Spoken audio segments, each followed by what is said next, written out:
When I graduated from university in 1985, I went to work for a site investigation company called Structural Soils, and contaminated land barely warranted a mention in reports. If you're lucky, you might get a couple of paragraphs at the back of it. It was more to do with the geotechnical side of investigating sites for future development.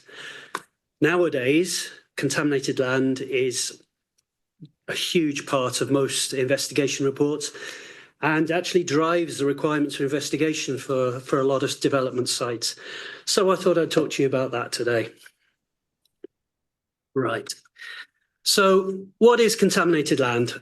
Well, it's land that contains elevated concentrations of potentially hazardous substances, which could be harmful to human health, controlled waters, the general environment, which would be plants, animals or other organisms. I knew that was going to happen. Buildings or structures. The contaminants may be naturally occurring, or more usually they're a legacy of the past 200 years or so of industrial processes. So why consider contaminated land at all? Well, as I said, in the mid-80s, there were investigations being done of contaminated sites, but they were quite specialist investigations. It wasn't looked at in general terms at all, really. But then in the 70s and 80s, there were a number of instances of contamination beneath sites in the US in particular that impacted on the health of residents. You had Love Canal in New York in 1978. That was an old, partly dug canal between Lakes Erie and Ontario. It was used as a municipal landfill for a while. And then in the 1940s, the Hucker chemical company bought it and used it to dump 220,000 tons of waste from the manufacture of dyes, perfumes, solvents for rubber and synthetic resins. That finished in the 1950s, and in their infinite wisdom, the local authority decided to build a couple of schools on the site, which wasn't great in the first place, but in building those schools, they actually dug through some of those drums, breaking them open, causing all the contents to leak out into the ground. That led to really widespread leukemia problems with the children. Hinckley, California. You probably don't know Hinckley, but you know the film, Erin Brockovich.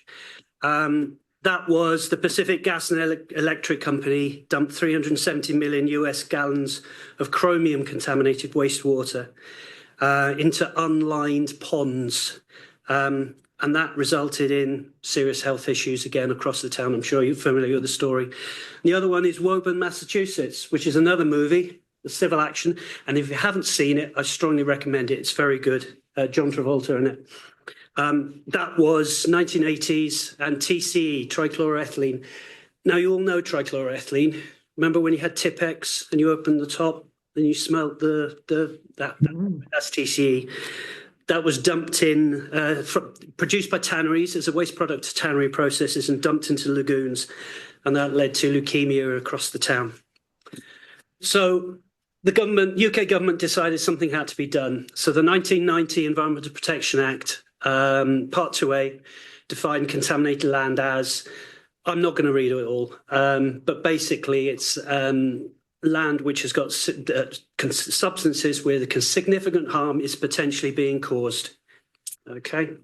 And the other important thing is that the local authorities were to inspect the land, and an appropriate person was to be decided who caused or knowingly permitted the presence of the contamination and must now remediate the land, i.e. who's responsible.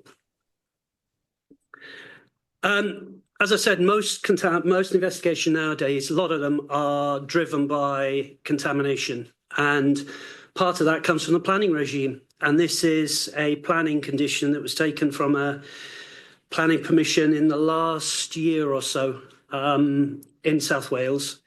And this was a condition for you to build, I think it was a residential property, if I remember, residential properties. Again, I'm not going to go through the whole thing, but the sequence of actions required is basically what I'm going to talk about today. So you would have a preliminary risk assessment to start with, which is a desk study, seeing what's likely to be on the land. You'd then do a phase 2 intrusive site investigation to actually physically sample and test the soils or the groundwater and see what's there. If you get this condition or these conditions in your planning application, you're almost certainly going to have to do 1 and 2 of those. And as part of 2, you do a risk assessment, see what the risk is. If the risk is low and that's accepted by the local authority, well, you won't need to do the remainder of it because remediation is not required. But if it's not low and there is requirement for remediation, then you have to prepare a remedial strategy. You then have to implement the remediation strategy. And then, most importantly of all, you have to do a validation report, which verifies that you've done what you've said you were going to do, and the site is now suitable for use. Now, each of these stages, after a report would go into the local authority, and they would have to agree what you've said. They might not agree. You might have to go and do more investigation. You might not correctly, or in their opinion, you have not correctly specified where the contamination is. But each stage needs to be approved, then you go and do it, that then gets approved, etc., etc. And it's only after that very last one you get your planning permission. So the main principle behind contaminated land assessment is what's known as the pollution linkage. So you have a source or a contaminant, which is the hazardous substance, whatever it may be. You have a receptor, and that is the entity that's vulnerable to the adverse effects of the hazardous substance. But you also need a pathway, i.e. you have to have a method by which the hazardous substance can affect the receptor. And I'll talk about each of those now. So contamination sources, what could they get? There are hundreds, but some examples would be industrial factory sites, fuel stations, energy production sites, such as Swansea Gasworks in the bottom right here, which is, I don't know if you recognise it, but that's where the Tesco's on the front in Swansea is now. Transport land, railways, docks, past demolition sites, areas of past burning, because when you burn wood or other organic materials, you get part combustion, and that can lead to specific contaminants or chemicals called polyaromatic hydrocarbons, and I promise that's the last time I'll mention that today, which are quite carcinogenic, some of them. Filled ground, past tipping. Talking about filled ground, only this morning I was reading an article in the paper of a mountain of waste just outside Delhi in India, which is causing major health problems. I think it's something like 20 stories high or something. It's incredible. Animal product sites, tanneries, landfills, waste recovery, scrap yards, such as that. I mean, what the hell is going on that site there? You know, what contaminants could have leaked out of those? Obviously, there's petrols, there's oils, there's all sorts. Could be asbestos, there could be everything going on there. Won't be recorded anywhere. Natural contamination we talked about, and many, many others. Just some further examples of past polluting industries. I won't go through them all. In 1999, the Environment Agency estimated there were 300,000 hectares of land across the UK that may be affected by industrial pollution. And they reckon there were 5,000 to 20,000 problem sites, which could be a major issue. So just look at a couple of contamination sources. One very obvious one you're very familiar with, fuel stations. So when petrol was first sold, it was bought in glass jars from chemists, hardware shops and hotels. And then we had the first petrol stations. And for those of you fans of Richard Osman's House of Games, you know that round I'm terrible at dating, is the quiz for you now. When was the first petrol station opened in the UK? Any guesses? 1910, not bad. November 1919. It was opened by the AA, of all people, in Aldermaston in Berkshire. So 1919, the first petrol station. By 1923, there were 7,000 fuel pumps across the UK. So it grew quite tremendously. And generally, as we're familiar with now, the petrol was stored in large tanks on site, and then small amounts were sold to the individuals. in the 1960s, at Southwark in London in 1961, first self-service pump was introduced. And in the mid-1960s, the peak of 40,000 fuel stations across the UK. But by 1980, less than 25,000 remained. Now, part of that was due to the growth of supermarket petrol sales. And supermarkets now sell around 45% of the market. They only have 20% of the actual fuel stations. So it just shows how they dominated. Now, salient point in this is at the bottom. There's only 8,000 fuel stations remaining in the UK, roughly. So that means there's around 32,000 former fuel stations across the UK, all of which are potentially contaminated land. That's just petrol stations. So just a bit more on petrol stations. As I say, they used to have tanks, and that because of space restrictions, they used to put the tanks underground, but they were known as what is known as single skin steel. So things like this bottom left corner here. And the tanks would be quite decent size, and they'd be placed in a sand-filled brick-lined chamber. And of course, there'd be multiple of those. There'd be tanks holding 2-star, there'd tanks holding 4-star, there'd tanks holding diesel, and in more rural areas, you'd have DERV as well, red diesel. But single skin tanks are easily corroded in aggressive ground, and if UCU ground is aggressive in a lot of places. So these things used to leak quite a lot. I have to say, I've done a few petrol stations, and I don't think I've ever come across a tank like the bottom left where the sand surrounds and it hasn't been stinking of petrol. Often, the only reason the petrol station owner would know that there was a leak is he'd suddenly get stock shortage. So he'd get, I don't know, 20,000 litres of fuel delivered and he'd only sell 18,000. Well, where's the other 2,000 gone? It's in the ground. And the other thing that is a major issue, the records of these things are atrocious, really poor. And quite often they would, and I've actually seen, they've put newer tanks, and what they've done is they've cut through the old tanks to put the newer tank in. And in one instance on a petrol station in Ammanford, they actually put the new kiosk right on top of the old tanks, cut out the top of it. It's just incredible. I mean, the good news is from the 1980s, tank technology, if there is such a word, improved dramatically. So you get tanks like in the bottom right, where you have double or triple skin steel tanks, and they even have leak detection systems between the skins. So the leak from those is much less likely. Okay, so petroleum hydrocarbons, what are they? Well, on the right, you've got a list of all the different compounds, petroleum hydrocarbons, two different, this is American, so it's probably slightly different in this country. But they're both, all oils and fuels really are a mixture, a very large range of individual petroleum hydrocarbon compounds, such as some of the ones shown there. Now, all of those compounds have different chemistries, and they're present in different proportions within different types of fuel. So it's different proportion of petrol, in diesel, in heating oil, etc., etc. Which means, of course, every type of petroleum source, whether that would be a heating oil tank, a petrol tank, diesel tank, whatever, they're all different. Right, brace yourselves. We've got some chemistry coming. And petroleum hydrocarbons basically can be grouped into two sorts. You've got what's known as the aliphatic hydrocarbons, which are fundamentally chains of carbon atoms with hydrogens bolted on the side of them, single bonds, so they're reasonably weak.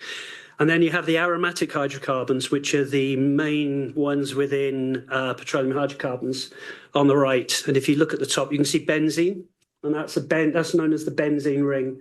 And that's the basic form of an aromatic hydrocarbon, which is 6 carbons with double bonds between them, which is pretty strong, with hydrocarbons bolted on around the edges. And then all the other aromatic hydrocarbons are that benzene ring with other bits tucked on at various points. So you have benzene is the basic, ethyl benzene, toluene, and then the three isomers of xylene here. Those four together, just include xylene as one, are known as BTEX compounds, and they are often used as marker compounds. So when you go looking for hydrocarbons, you're looking for petroleum hydrocarbons, you're looking for those. There are multiple benzene rings joined together, but I promised I wouldn't mention polyaromatic hydrocarbons again, so I'll leave it there because they get very complicated. Another contaminant that could be in the ground is asbestos. I'm sure you're all familiar with asbestos. The word actually comes from the Greek for indestructible or inextinguishable. There's evidence it was first used in the Stone Age and was used widespread by the ancient Egyptians, Greeks, Romans, and Persian civilizations in ceramics, cloths, napkins, candle wicks, and burial shrouds. They used it in burial shrouds because it stopped decay. The ancient Romans and Greeks actually identified the possible detrimental health effects of asbestos and actually linked it to breathing difficulties. By the Middle Ages then, the widespread use of asbestos fibres in fabrics and textiles, and even in suits of armour, was common. It was used in armour to protect the wearer and also make the armour more resistant to damage. And believe it or not, in the Middle Ages, it was even used in Italian banknotes.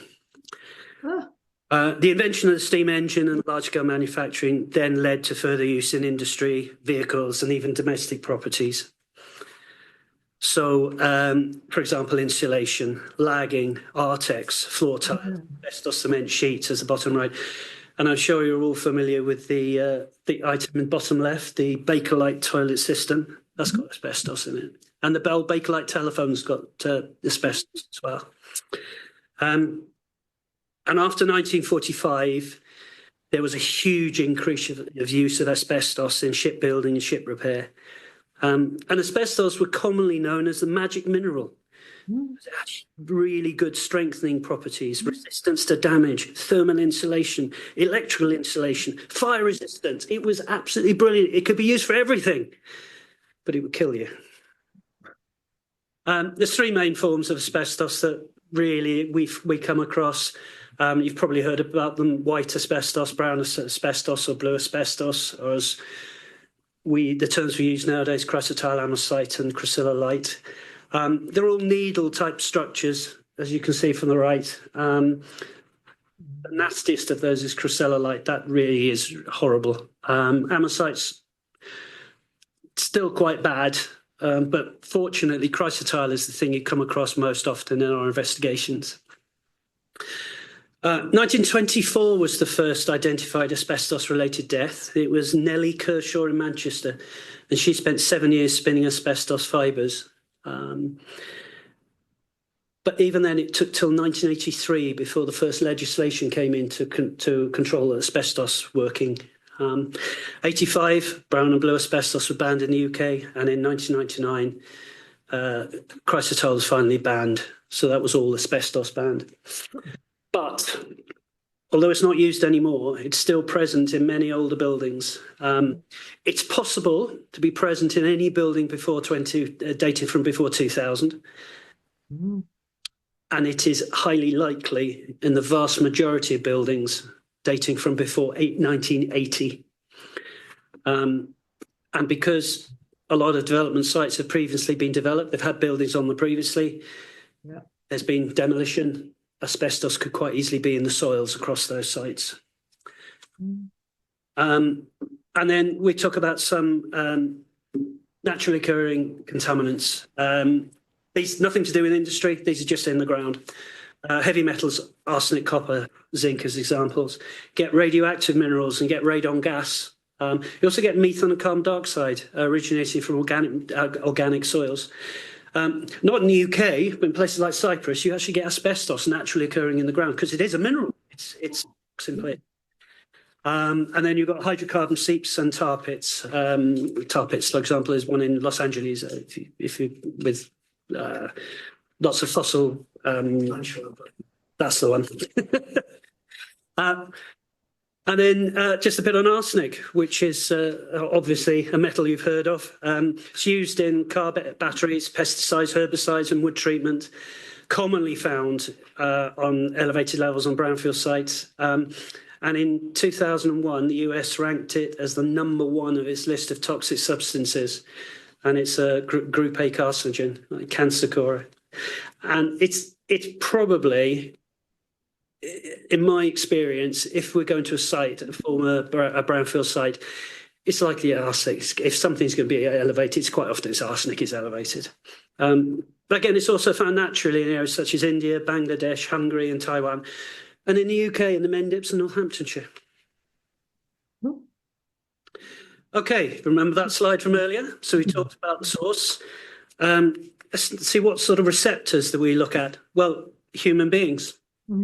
And that could be people using the site, but it could also be construction workers and maintenance workers coming back to the site after the site's been developed to put in, talking earlier about cable, fibre optic cable, digging trenches. Well, they'll be digging up the ground, so we need to consider them.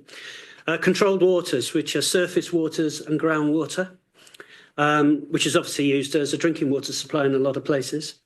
Ecological receptors, such as SSIs, nature reserves, etc. Property, buildings, crops, livestock, and game animals, possibly up in places like Scotland. And water supply pipes, because plastic water supply pipes, some chemicals can just go straight through the plastic into the water that you're drinking.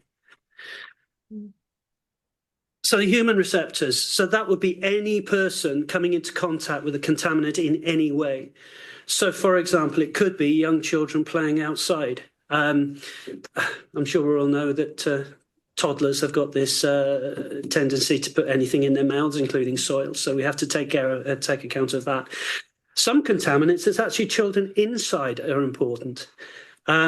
Workers on a past contaminated site. So if there's site's been developed as a factory and it's a beautiful sunny day and the workers go out to put their hands on the ground, lean backwards in the sun, then pick up their sandwich and start eating their sandwich, well, what's got onto their hands that could go onto the sandwich and they could end up eating it. People growing their own vegetables and fruit. Vegetables and fruit, great. They attract all the nutrients from the ground, attract the contaminants as well. So you could end up with a potato that's full of arsenic. School children play sports, or any sports really, particularly rugby, where you might have an open side flanker whose face is being ground into the dirt every day. And the other thing is general public exposed to dust on neighbouring construction sites or neighbouring landfill sites, as is going on in India. Environmental receptors, as I say, controlled waters, they would be surface waters, so that would be rivers, streams, lakes, ponds, etc. And groundwater. And just an example, you've got 3 different types of groundwater supply at the bottom. You've got the domestic well, bottom left. Central, that would be maybe for a agricultural supply. And bottom right would be a public abstraction well used for the water supply in somewhere in the southeast of England, for example, taking water from the chalk. And the local ecosystem has to be considered as well. So we had the source, we have the path, the receptor, we've got to have a pathway between it. So how does these contamination get there? As we said, young children eating soil in the garden. Inhalation of petrol vapours when filling up your car. You go and fill your car up. Can you smell the petrol vapours coming off? You're all familiar with that, sure. Well, don't stand there too long because those are carcinogenic. So you filling your car up once a couple of weeks or whatever isn't going to cause too much harm. But remember those days when you used to have petrol pump attendants? They would do 40 hours a week, every week of the year. I'd love to know how many of those ended up with cancer. Dermal skin contact during playing sports, eating homegrown vegetables and fruit, inhalation of gas in homes, and collection and ignition of methane beneath buildings. You've got a solid concrete floor slab, the methane collects underneath it because it can't go anywhere else, builds up, and eventually if there's a spark or any description from an electrical wire or whatever, it'll ignite and bang goes the building. So,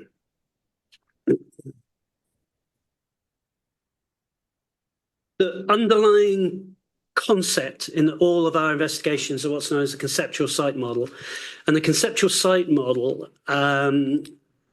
provides an indication of all the sources, all the receptors and all the pathways that could be there. So, and it is the most important element of the assessment. it determines what contaminants do we look for? What's likely to be there? What are the likely pollution linkages we need to worry about? We would prepare that the phase 1 desk study stage, and then it would get updated as we get more information. So as the investigations proceed, you would update it. And it would determine the scale and nature of the investigation. And it may be that you update it a little bit and you think, hang on, we haven't defined that area properly. We need to go back and do some more work there. So, phase 1 desk study. Well, you'd look at the site history, you'd look at the geological setting, you'd look at the hydrogeology setting, look at the environmental setting, you look at the ecological setting, and you look at local information, because some of that can be quite useful. Just an example of a site. This is a site in Hereford. There's a couple of lines on there, but if you can see the purple straight-edged boundary, that is a proposed residential development site. So you can see it's got a railway just to the north, and it's got a canal just to the south. Nor the outer curved one. That's a distance setting. So the map from 1887, if you can see, there's a Victoria Tileworks on the site. But by 1904, that tileworks had increased in size. 1929 increased a little bit more, and you can see there's some little rectangular areas just outside the buildings. What are those? Could those be above ground tanks? Possibly. 1938, not a lot of change probably. 1966, still a tileworks, but then by 1975, it became an industrial park, business park. As you can see, quite a few of those buildings, the original tileworks buildings, had gone. They'd been demolished. As we talked about asbestos, is there asbestos in the ground because they hadn't cleaned it up properly? But some of those buildings still remain. And for the residential development to take place, they're going to have to take those down, and you can guarantee there's asbestos in those buildings. And because it's a business park, there'll be all sorts of uses on there, and that could have other contaminated sources as well. So it's important to understand the site history. Hydrogeology. This is the groundwater. I don't know if people are familiar with this sort of concept, which is a source protection zone. These are zones that are defined around a groundwater abstraction well, showing the vulnerability of the groundwater in that area. So our well is somewhere within this red area, probably in this area here, just towards the southeast of the red area. And the red area is the inner zone. So that's the area immediately around the abstraction well. And that area is defined that if there was any contaminant got into the groundwater within that area, it would take less than 50 days for it to travel to the well and be found at the well. The source protection zone 2, which is the green coloured area, same sort of thing, but it's a travel time of 400 days. So, if a contaminant got into the groundwater on the northwest side of that green area, it would take 400 days to get to the well. And the blue area is the area outside that, which is known as the total catchment, i.e. any contaminant in the groundwater within that area will get to the well, but it would take longer than 400 days. And the sensitivity of the groundwater obviously increases as you move out. So it's highly sensitive within the red area. Any contaminant that gets into the groundwater, you haven't got a lot of time to react to that, to clean it up. But if it got within the blue area, you've got much more time to be able to deal with it. So what's the output of the desk study? You have the phase 1 conceptual site model. You've seen something similar to that earlier. You've identified what you think are the main target contaminants on the ground from the past history. You've identified how those contaminants are present. Are they present as point sources? Will be something like a distinct tank, an above ground tank or underground tank. You know, any contamination that's likely to be concentrated in that very localized area. But they could be more known as diffuse sources, which could be, I don't know, asbestos a building's been dropped, there's asbestos everywhere, and then they just bulldozed it and it's gone everywhere. So it could be all over the site. You've identified your probable pollution linkages. And don't forget that depends on what you're putting on the site. Okay. And then from that, you've determined what your preliminary intrusive investigation methodology is likely to be.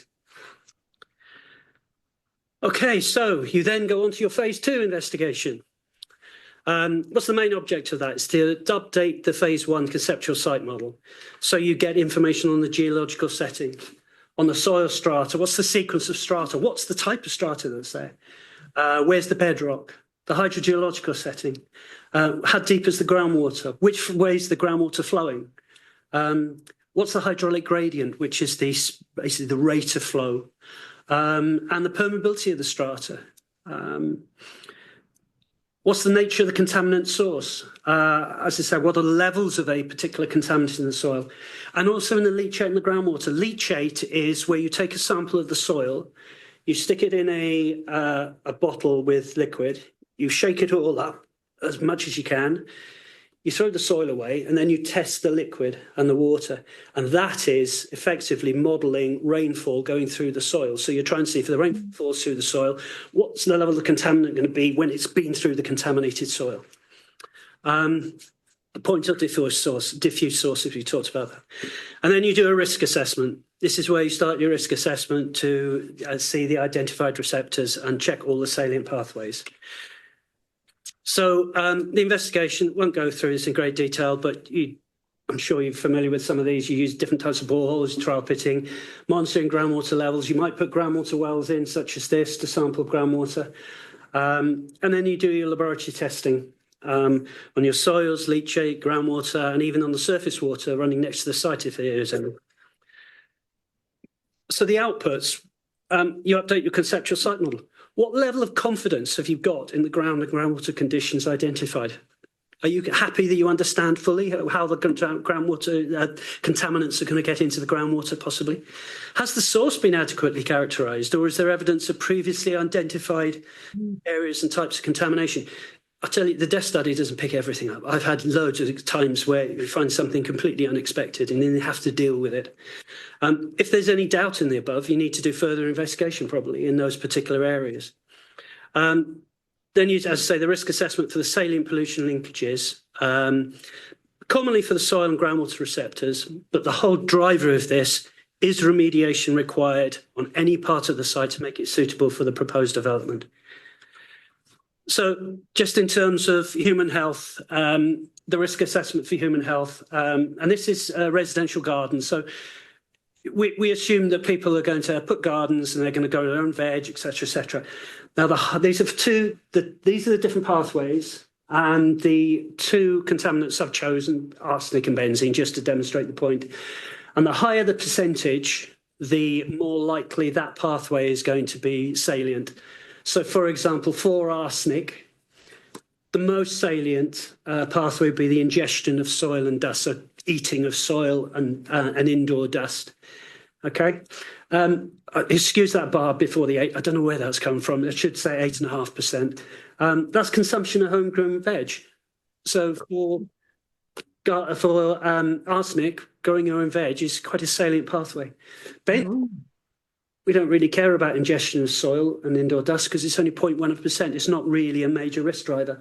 But look at the consumption of homegrown veg, 41%. Come down to the bottom, inhalation of vapour, 59%.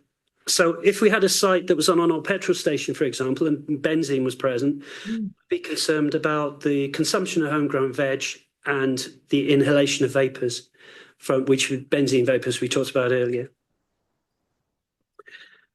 And then for each of the contaminants, you have what's known as a generic assessment criteria, which you use in your risk assessment. Now, these are generic because they've been published by various environment agencies, did some, and various other bodies have done them.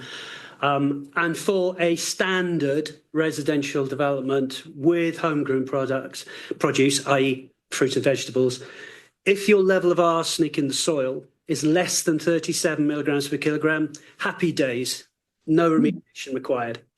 But if it was 200, you'd need to remediate it.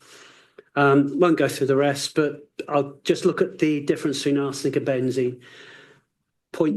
0.09 milligrams per kilogram of benzene is well, I suppose you'd call it a threshold. Anything above that, you potentially got a problem.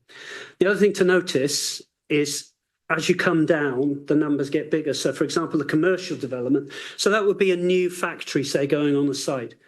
Well, we'd be quite happy with 640 milligrams per kilogram of arsenic in the ground. Not a problem. Which is significantly higher than residential. So you can see that residential is the most sensitive of all the developments, which isn't really a surprise, I suppose. Okay. Now, I know what you're probably thinking. Oh, sorry. There are also risk assessment criteria for controlled waters.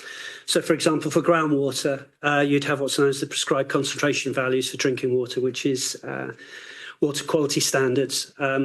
Or for non-drinking water, you might look at the Water Framework Directive, and there's a whole series of levels of contaminants within water. In those, you would check those. And the environmental quality standards for surface water, and there'd be different rivers and estuaries. And some parameters actually vary between river basins, so different river catchment areas. So within the Towie catchment, it would be a different level to within the Taff.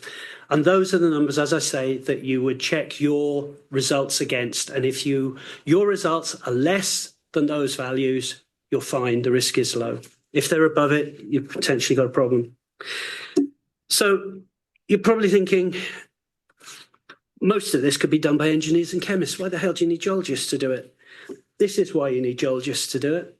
Because once the contamination goes in the ground, if it sits in the soil, okay, geologists have fallen into doing these things.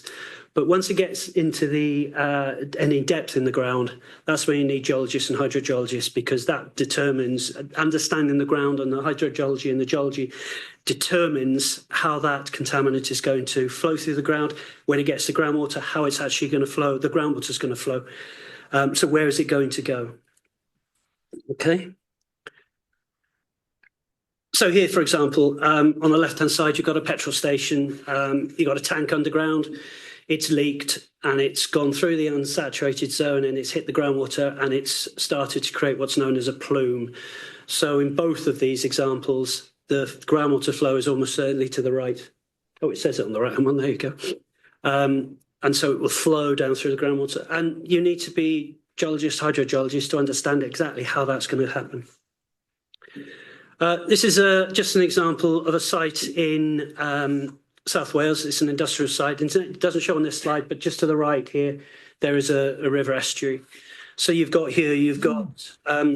this is what's on the site. So you've got metal engineers. Well, there could be metals, there could be solvents, there could be oils.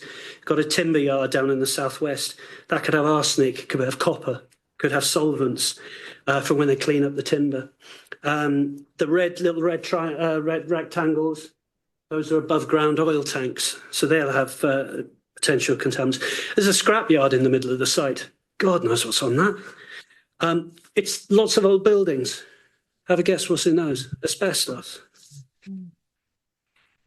So, food manufacturer right next to it. Now there's a whole series of boreholes on that. Some of them are old, some of them are newer. The gaps are generally because there's buildings there or there's services, and you just can't do a borehole in that area. But you get your investigation, you produce your conceptual site model. I don't think this is very clear, I'm afraid, but basically the yellow boxes show all the contamination sources, the green boxes are the receptors, and the red boxes are plausible pathways. And one thing, I don't know if you can see, you've obviously got the estuary over here. It's not only an old industrial site, old landfill as well. So you've got another sort of contamination source to throw into the mix. Remediation. You've gone through all this. Your risk assessment shows that you've got a problem. You've got to do something to clean the site up. So remediation is quite straightforward, actually. You just need to remove any one of the above three elements and mitigate the risks. So remove the source. Well, how do you do that? In the olden days, you go along, you dig up all the contaminated soil, you stick it in a wagon, take it away to landfill. Okay? Don't do that so much anymore. Not sustainable, etc.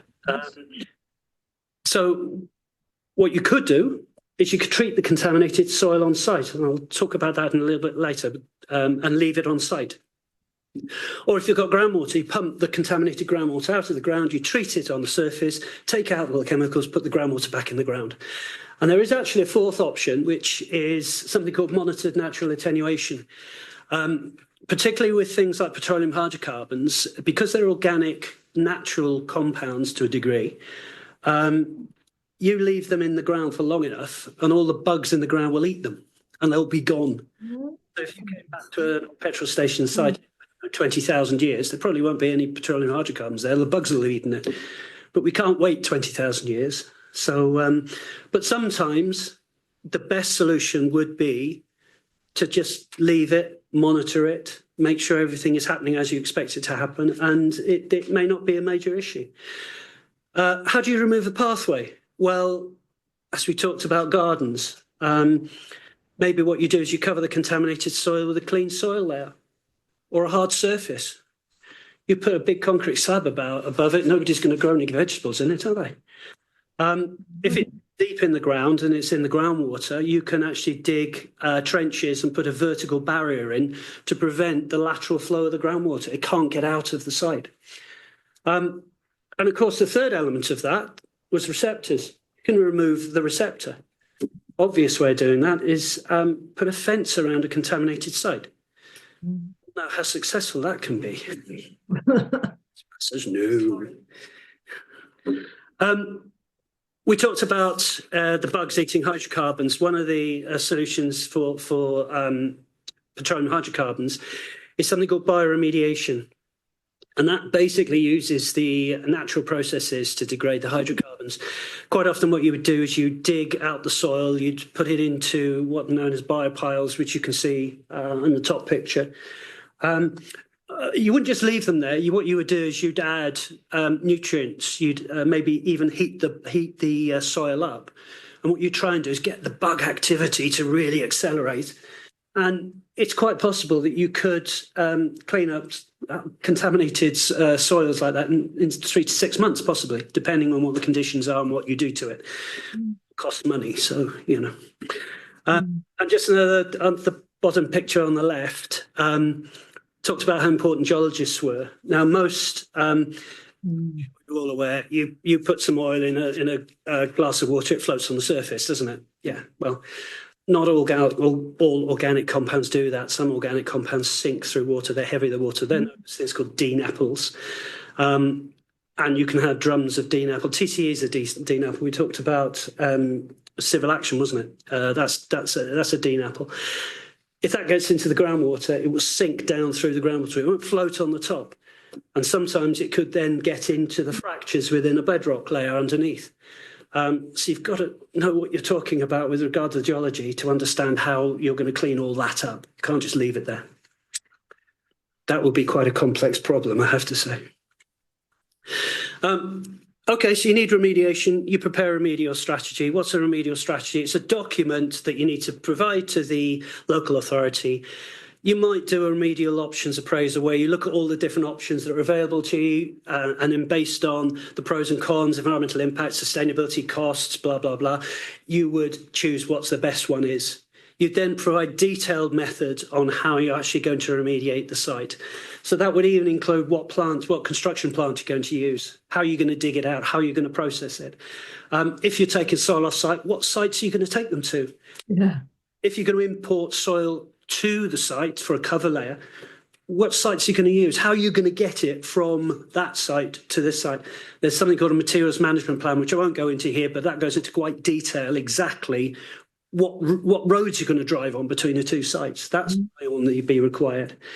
How thick is your cover layer going to be? And then how are you going to validate it? How are you going to demonstrate that what you said you're going to do, you've actually done? So that might be the physical parameters. So how you're going to say you're going to put 800 mil cover layer on there. How are you going to measure that 800 mil? And you need to do all this before you actually do it. You're going to demonstrate how you're going to do it because local authority will want to see the validation report measured against this. And what contaminants are you going to analyse for? And then something called remedial compliance criteria, which is for the imported soils. So you're importing soils from a site, hopefully it's going to be clean soils. How are you going to demonstrate it's clean? Well, you produce something called remedial compliance criteria, which again is just a list of contaminants and a list of levels, and all your soil that you're importing will be less than that.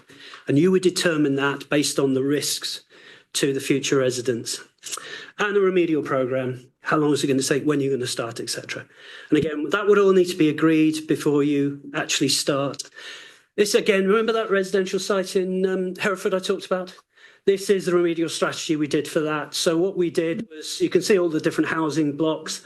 We were concerned about the back gardens. So all the areas highlighted in brown, known as averaging areas, are basically the various plots. Now, all of those have been decided, A, because of logistics, in terms of these are all the plots in the middle, for example. But then in each area, we determined what the contaminants we were concerned about and how we were going to remediate it. This was a cover system. This site was going to be like that. So we have, after demolition of all the buildings, we have the levels. This is the soil that's left in there. And as you can see, it's got very high levels of lead, unacceptable levels of lead and asbestos, in it. So on whatever level that is, we would then put a permeable root barrier. Now that would have something called a minimum CBR puncture resistance of 3,250 newtons, tensile strength of 18 kilonewtons per metre. Don't worry about those. What that means, it's very strong and it's very for people. How long does it last? Okay. Above that, then we would have we were going to put what was known as a no dig zone. Again, something that was difficult for people to dig through. Clean concrete, crushed concrete, clean. Nobody's going to try and dig through it. You can't stop. If somebody's determined, you can't stop them. But what you can do is deter them. Then we put a warning membrane. Do not dig below this line. And then we put the subsoil and topsoil in the garden areas above that. And the thicknesses of that will vary across the site. Okay. So the validation then, at the end, you confirm that the agreed remedial strategy has been fully implemented to the local authority. And the validation would check the most important elements of the remedial strategy in terms of the risk mitigation. It's undertaken completely independent of the remediation contractor. Don't let them do it because they'll say, oh, yeah, we did that. Absolutely, yeah. You would produce the reports in the results in the validation report. And that would include thickness measurements, photographs, etc., etc. And as I said earlier, remediation is only completed and the planning condition discharged only once the validation has been accepted and agreed by the regulators. So again, back to that site at Hereford. Remember the remedial strategy? Well, what do we do to check validate that? Well, first of all, we validate the presence of a root barrier. Is there actually that root barrier there, which prevent people digging down? So we just took photos of that to demonstrate it was present on the site. The presence of the warning membrane. Well, that was again quite straightforward. Total cover layer thickness. Well, how do we do that? Well, above the warning membrane is quite straightforward. Once it was finished, we would just dig a hole. Simply just dig with a spade, because it's only a short disc. It was only something like 300-400 millimeters or something. Dig a hole, check the thickness of the subsoil and topsoil, and check the warning membranes at the bottom. Happy days. But what about the no dig zone? It's been designed so you can't dig down through that. So how do we do that? Well, what we did a survey of this level, which is the permeable root barrier. And we did a survey of the warning membrane above it. So then using clever, after all this, I forgot, what's the CAD? It's clever CAD, you can actually produce thickness contours or isopachite across the site. So you can then produce that and then say to the local authority, there you are.